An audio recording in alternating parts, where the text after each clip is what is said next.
உலகெங்கும் வாழும் மாதா தொலைக்காட்சி நேயர்களுக்கு வணக்கம். இன்றைய நிகழ்ச்சியில நம்ம ஆர்த்ரைட்டிஸ் பத்தி பார்ப்போம். அதுலயும் ஆஸ்டியோ ஆர்த்ரைட்டிஸ் அதை பத்தி நம்ம பார்க்கலாம். கண்டிப்பா.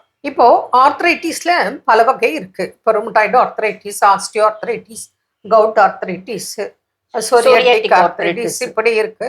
ஜென்ரலா ஜாயிண்ட் பெயினும் இருக்கும். இன்றைய நிகழ்ச்சியில நம்ம தேய்வுனால ஏற்படக்கூடிய ஆஸ்டியோ ஆர்த்ரைட்டிஸ் பத்தி தான் பார்க்க போறோம்.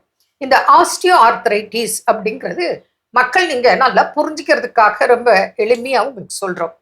இந்த தேய்வுனால ஏற்படக்கூடிய மூட்டு வலிய ஆஸ்டியோ ஆர்த்ரைட்டிஸ், ஓகேவா?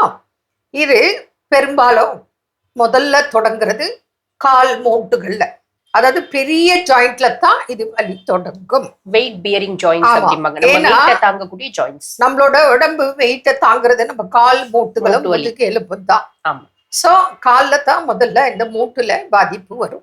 நிறைய பேர் நம்ம பாக்குறோம். பேஷண்ட் முதல்ல ஒரு கால்ல வலி சொல்லுவாங்க, அப்புறம் அது பேலன்ஸ் பண்ணி நடக்கும் போது இன்னொரு காலுக்கும் வரும். சிலருக்கு ரெண்டு காலுமே மூட்டுல தேய்வு, தசைனா டேமேஜ், எண்ணெய் பசை குறைவு, இதனால நமக்கு இந்த ஆஸ்டியோ ஆர்த்ரைட்டிஸ் வருது.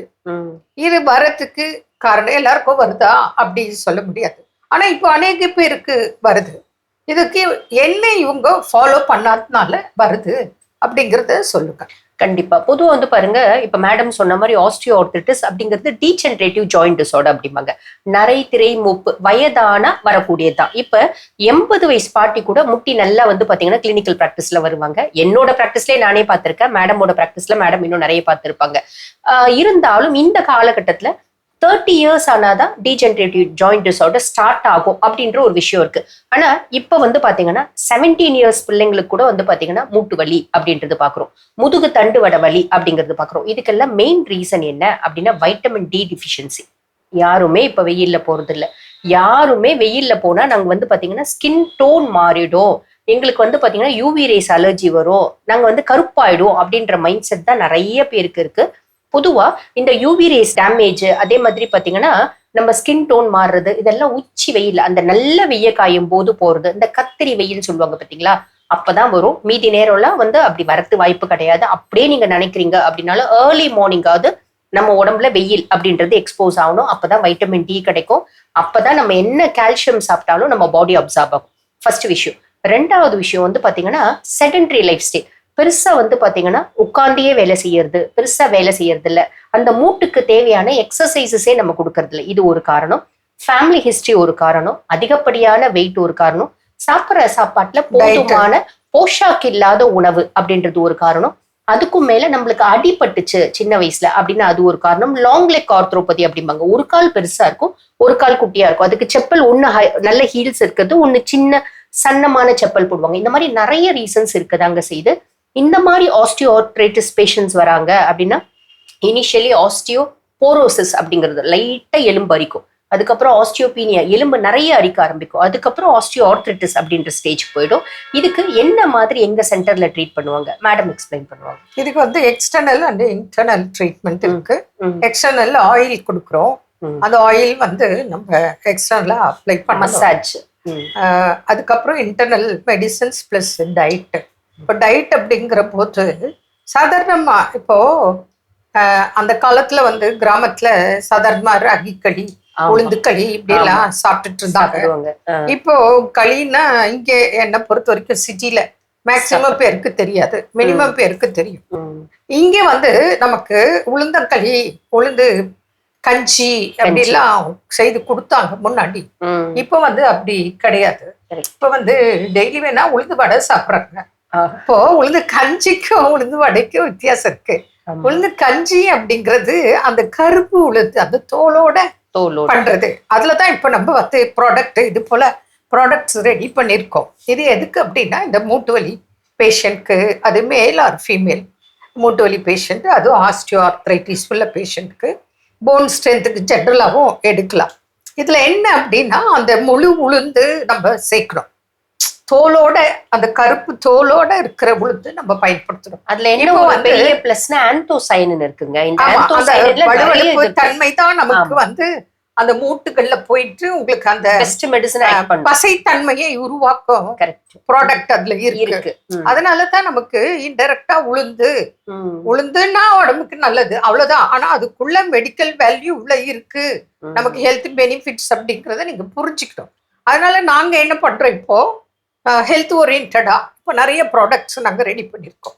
அதுல பாத்தீங்கன்னா நீங்க இந்த கருப்பு உளுந்து, அதுக்கப்புறம் கவுனி அரிசி, சிகப்பு கவுனி, அது பெண்களா இருந்தா பூங்கார் அரிசி, ஆண்களா இருந்தா அதுவும் டயபெட்டிக் பேஷண்டா இருந்தா அது ஆண் பெண் யாரு டயபெட்டிக் பேஷண்ட் இருந்தா அவங்களுக்கு வந்து கருப்பு கவுனி, சிகப்பு கவுனி, அப்புறம் இந்த கருப்பு உளுத்து, அப்புறம் சாமை திணை, இது போன்ற இதை வந்து நாங்க ஹெல்த் ஒரு கஞ்சி போல ரெடி பண்ணி சாப்பிட்ற இதுதான் ப்ராடக்ட் ரெடி பண்ணிருக்கோம். ஆமா, இதே பெண்களா இருந்தா அவங்களுக்கு பூங்கார் அரிசி சேர்க்கிறோம்.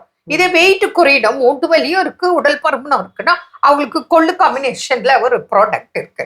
அப்படி அவங்க உடல் வாக்கு எப்படி இருக்கு, எதனால அவங்க பாதிச்சிருக்காங்க, அவங்களுக்கு டயபெட்டிக் இருக்கும், ஹைப்பர் டென்ஷன் இருக்கும், ஹார்ட் பேஷண்டா இருக்கலாம், மூட்டு வலியும் இருக்கலாம், அதை பொறுத்து products, medicines, internal external treatment, இது இல்லாம ஒரு பக்கம் டயட் ஷீட் கொடுக்குறோம். இதெல்லாம் ஃபாலோ பண்ணும்போது அவங்களுக்கு நல்ல ரிசல்ட் இருக்கு.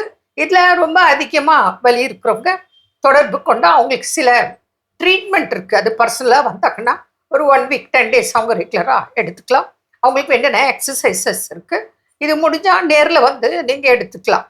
இல்லை அப்படின்னா ஆன்லைன்ல கூட நீங்க உடற்பயிற்சிலாம் கத்துக்கிட்டு வீட்டுல கூட செய்யலாம். அது உங்க வசதி, உங்க உடல் சூழ்நிலை பொறுத்து நீங்க அது கடைபிடிக்கலாம். என்ன நேர்களே, மீண்டும் நாளை சந்திப்போம். நன்றி. அன்னை மரியே வாழ்க.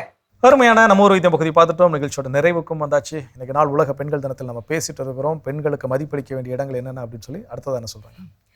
பெண்களுடைய பங்களிப்பு இருக்கு இல்லையா, எல்லா காரியத்திலுமே எல்லா செயல்களிலுமே அவங்களுடைய பங்களிப்பு இருக்கும். அதை நம்ம வந்து மதிக்க கற்றுக் கொடுக்க மதிக்க வேண்டும் அப்படின்றதுதான்.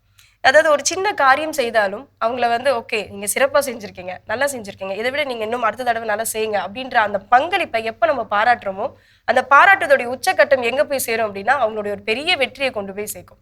இது நம்ம செய்யணும் அப்படின்றதுதான் நம்மளுடைய தலையாய கடமையா இருக்கணும். பெரும்பாலான வீடுகளில் வந்து அப்பா அம்மாலாம் இப்போ உள்ள ஜென்ரேஷன்ல அப்பா அம்மாவோட ஜென்ரேஷன்ல போயிட்டு அப்பா கிட்ட வந்து யாரும் வெளியே அவங்க வீட்டில் ஒய்ஃப் என்ன பண்றாங்க, வீட்டில் அவங்க சும்மா தான் இருக்கிறாங்க அப்படிங்கிறதான் பல பேருக்கு நான் பதிலாக இருக்கும். இப்பவும் கூட ஒரு சிலர்கிட்ட கேட்டீங்க, ஒருவேளை வேலைக்கு செல்லாத பெண்மணிகள் வீட்டில் இருக்கிறாங்கன்னா வீட்டில் உங்க ஒய்ஃப் என்ன பண்றாங்க, வீட்டில் அவங்க சும்மா தான் இருக்கிறாங்க. இல்ல இப்படி ஒரு வார்த்தை சொல்றாங்க, அவங்க என்ன ஹவுஸ் ஒய்ஃபா தான் இருக்காங்க அப்படின்னு. ஹவுஸ் ஒய்ஃபா இருந்து பாருங்க, பார்த்தா தான் தெரியும். ஸோ அப்போ காலையில் அவங்களுக்கு சமைச்சு கொடுத்து அனுப்ப வேண்டிய ஒரு பங்களிப்பு செய்யறாங்க, வீட்டில் நீட்டாக சுத்தபத்தமாக வச்சுக்கூடிய ஒரு பங்களிப்பு செய்யறாங்க. ஸோ வீட்டில் யாருக்கா உடம்பு சரியில்லை அப்படின்னா அவர்களை கவனித்துக் கொள்ளக்கூடிய ஒரு மருத்துவரை என்ன பண்றாங்க, மாறுறாங்க.